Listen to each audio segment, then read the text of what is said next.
Morning বাইডি বন্ধুরা, welcome back বাগেরহাটের বাঘিনী blogs. তোমরা সকল কিরম আছো বাইডি বন্ধুরা? আশা করছি সকলে ভালো আছো। আমি তোমাকে দিদি ভালো আছি। আমি আজকে আবারই তোমাকে সঙ্গে নতুন আর একটা ব্লগ নিয়ে হাজির হয়ে গেছি। আমি সকাল টকাল বা বিছানা টিছানা ছাড়িয়ে বাইরে বেরোয় এসে দেখছি 6:17 মতো বাজে। এখনই আমি চলে যাব রান্নাঘরে, কারণ হচ্ছে ছেলেরা দূর থেকে আসছে, অস্ট্রেলিয়া থেকে 2 ছেলে আসতেছে। কিন্তু অস্ট্রেলিয়া থেকে আসলেও খুবই দুঃখের বিষয় হচ্ছে, ওগো ভালো মন্দ মাছ মাংস বা অনেক কিছু পরিকল্পনা করে রাখছিলাম।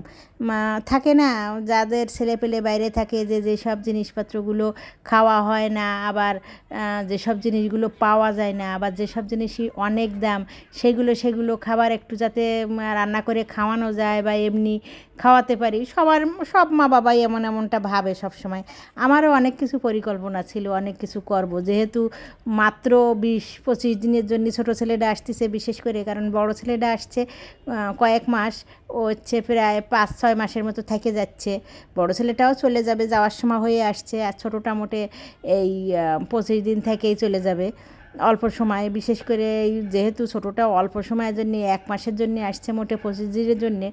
আমার এইগুলো প্রত্যেকটা দিনের জন্য এটা একটা পরিকল্পনা ছিল। কিন্তু সেই পরিকল্পনা বাস্তবায়ন করার মালিক তো উপরে যেজন সেজন। আমি যতই ভাবি না কেন, আমার ভাবনা মতন কোনো কিছুই হবে না। কারণ যা ভাবছিলাম সবই হঠাৎ করে ভেস্তে গেল। আমার কাকা শ্বশুর মারা গেলেন। কাকা শ্বশুর অসুস্থ ছিলেন, বৃদ্ধ হয়ে গেছেন, বয়স হয়ে গেছেন, বিছানায় ছিলেন তিনি।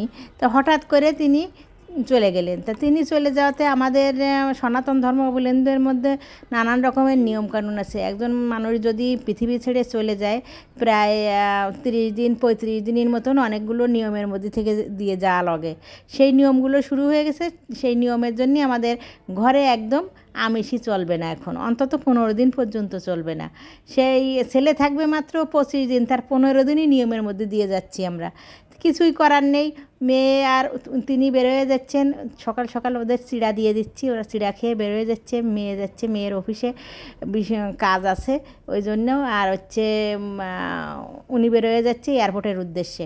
আমি ওই সকাল সকাল আর অন্য কোনো খাবার না করে দিয়ে চিড়া দিয়ে দিছি। আমি একবারে দুপুরেরটা রেডি করে নিচ্ছি, কারণ ওরা চলে আসবে। ওদের ফ্লাইট হচ্ছে 12টার সময় ল্যান্ড করবে এই আমাদের বাংলাদেশে হজরত শাহজালালে। এই জন্যে আমি হচ্ছে দুপুরের রান্নাটা একেবারেই শুরু করে দিছি। একটু পনিরের তরকারি করবো জন্য পনিরটা বানাতে দিয়ে দিলাম। তারপরে অন্য ভাজাভুজি যা কিছু করবো অন্যগুলো সেগুলো করে নেব তাড়াতাড়ি করে। আমরা বাঙালিরা, বিশেষ করে বাংলাদেশিরা আমরা মায়েরা যারা বাইরে ছেলে পেলে পাঠাইয়ে বা আত্মীয় স্বজন যাদের থাকে বাইরে, তারা সর্বক্ষণ সবসময় চেষ্টা করে যেসব জিনিসগুলো ওখানে অনেক বেশি দাম বা অনেক, বিশেষ করে ছাত্রছাত্রীদের ব্যাপারে, কারণ ছাত্রছাত্রীরা সবসময় কষ্ট করে পড়াশোনা করে, কষ্ট করে খাওয়া থাকা রান্নাবান্না ঘরের কাজ সব কিছু অনেক বহুত কষ্ট করে করা লাগে। এই জন্যই বহুত কষ্ট হয়, জন্যে সময়ের অভাব, বিশেষ করে সময়ের সংক্ষেপের জন্য তারা সব কিছু পারে ওঠে না।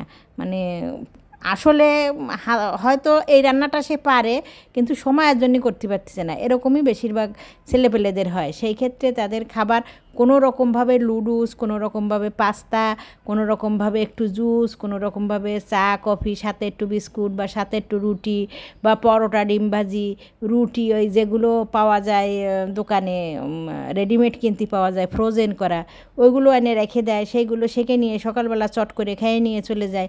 এইভাবেই তাদের চলে সব সময়। যারা ছেলেপেলেরা বাইরে থাকে, ছেলে মেয়েরা যারা থাকে আর কি, সময়ের সংক্ষেপের জন্য নানান ধরনের নানান রকমের খাবার দাবার সুন্দর করে রান্নাবান্না করে বা সুন্দর করে গোছগাছ করে খাওয়া, এই সময়টা তারা পায়ই না।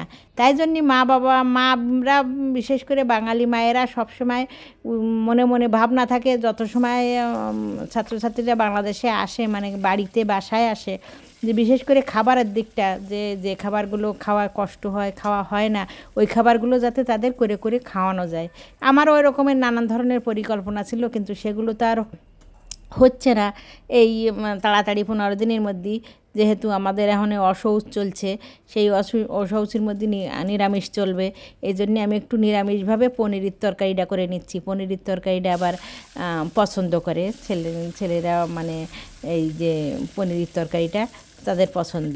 ওই জন্য পনিরের তরকারিটা ভেজে নিয়ে পনিরের তরকারিটা করছি। আবার ওর পাশে আমার আলু উস্তা ভাজি হয়ে গেছে। রকমারি অনেক অনেক পদ চারিদিক দিয়ে সাজাইয়ে রকমারি অনেক খাবার এরা পছন্দ করে না, কারণ এরা সামান্য অল্প ভাত খায়।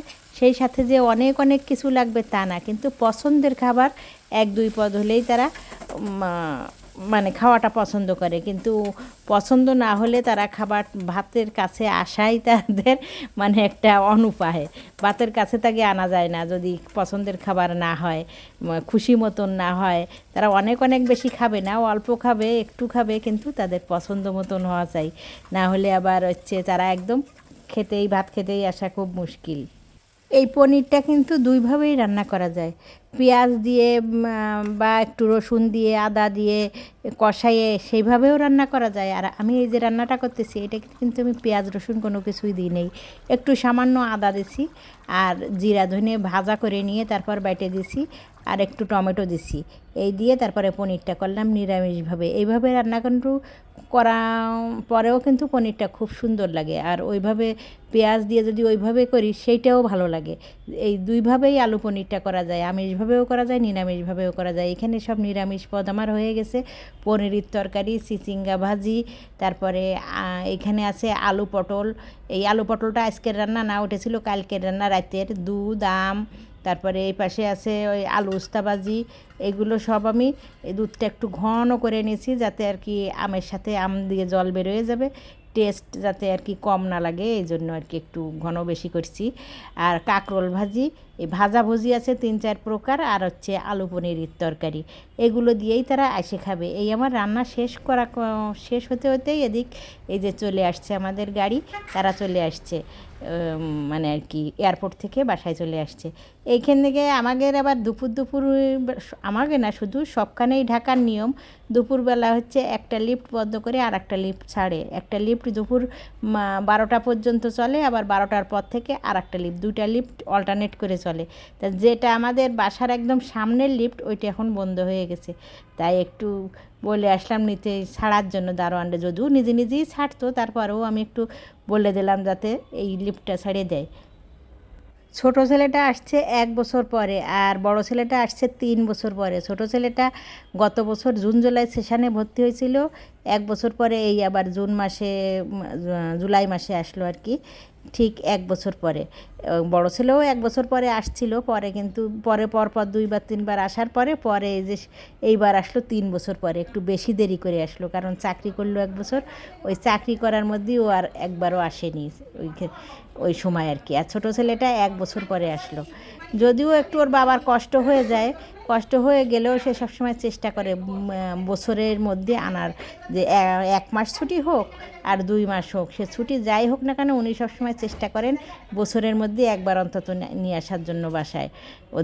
তার একটু কষ্ট হয়ে যায়, চাপ হয়ে যায়, তারপরেও উনি চেষ্টা করেন।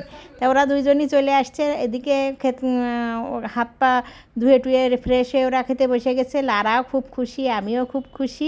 আজকের ব্লগ এই পর্যন্ত। তোমাদের কেমন লাগলো জানাইও। ভালো থাকো সবাই, সুস্থ থাকো, সকলে ভালো রাখো। আর যদি দিদির ব্লগটা ভালো লাগে তাহলে লাইক শেয়ার কমেন্ট করে দিও, দিদির সাথে থেকো।